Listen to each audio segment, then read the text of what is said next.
I think Alina, you were kind of talking before as well about kind of big part of 2022 for you, and I know it's something you've been working on a lot yourself, is in and around the partnerships that Doc have being created and are continuing to create. I don't know if you can talk a little bit about that for us. Yeah, definitely. I think 22 was a really exciting year for us when it came to customers and seeing adoption happening in various sectors with different use cases.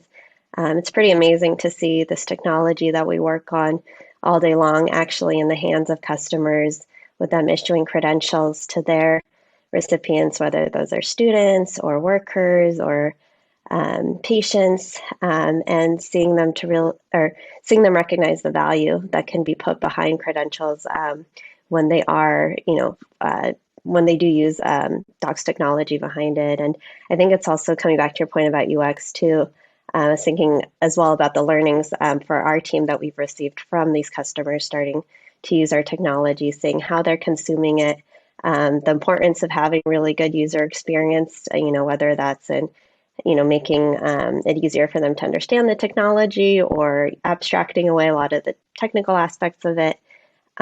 Things like high quality documentation and providing really good support to the partners in our ecosystem. So just to highlight kind of some of our really big, exciting ones, one of the big ones for me is Burst IQ. So Burst IQ is a company that's creating a data management platform called LifeGraph for different healthcare networks in the US that really helps to simplify but also enable managing things like privacy and compliance for patient healthcare records.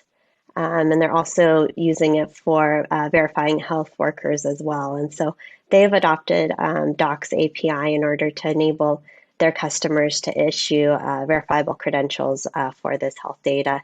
I think it's a really great use case that underlines a lot of the value behind verifiable credentials when it comes to things like privacy, in terms of individual data ownership, and really helps bring that into the healthcare sector, which is a very hard thing to do, especially here in the U.S., where it does tend to be slow moving. So it's been really exciting to see what Burst IQ's accomplished there, and that's a partnership that's going to really continue to grow into next year. So it'll be great to see what they do there.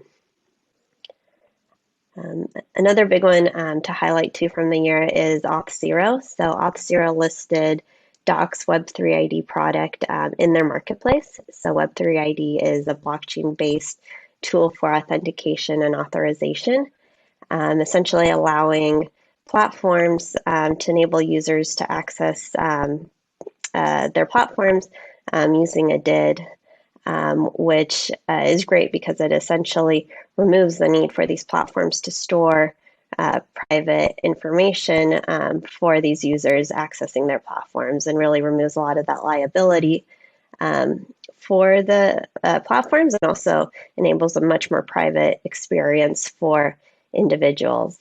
And I think, it's great that by integrating with Auth0, it's a great starting point, I think, for companies who are interested in starting to adopt kind of Web3 technologies to both understand the value and to make it kind of an easier access point for them to start bringing that into, their websites or the applications that they're building. Another big one for us is 7 Mile. So 7 Mile is an organization out of Australia, helping high school students learn real world skills and receive credentials for those that they can then present to employers in the future, and really start building up kind of, things that would, typically not go onto a resume, but are demonstrating really valuable skill sets. And what's really cool, I think, with 7 Mile is they recognize that verifiable credentials and leveraging blockchain creates a way to put a lot more value behind a credential than a traditional paper certificate, and enabling these credentials to be fraud proof, that they're lifelong records that will maintain, their the ability to verify them, even if 7 Mile as an organization disappears. And it's going to also be a really big one for us in the coming years, because they're planning to expand that out to 1,500 schools. So that will be think really exciting to see, and a really good use case that highlights a lot of the value with verifiable credentials. And just kind of one final one to mention, which I think is also a really good partner for us, is Gravity Training, which is a South African company in the health and safety space. And so they're an organization that trains a lot of workers who work in construction or in kind of high risk environments on how to work at large height. So they have to be properly trained, and there's a lot of kind of compliance concerns. There's a lot of safety issues involved. So it's really important that these workers are properly trained, and that that the companies that are hiring them can verify that they are trained. So another really strong use case, I think, for verifiable credentials. And I know they also really like the ability to kind of automate and digitize the whole issuance process, and being able to, improve kind of business efficiency as well by using us. So for me, those are kind of the big highlights. I know both of you are pretty heavily involved in those partnerships as well. So I know if there's anything there that you want to kind of call out to that I might have missed about them. I think you nailed them. I think the big thing that I see from those is the variety of not only the location of our partner, so like multiple different continents there, but also multiple different ways in which you can use verifiable credentials. So you have someone like Burst IQs, maybe using it in multiple ways.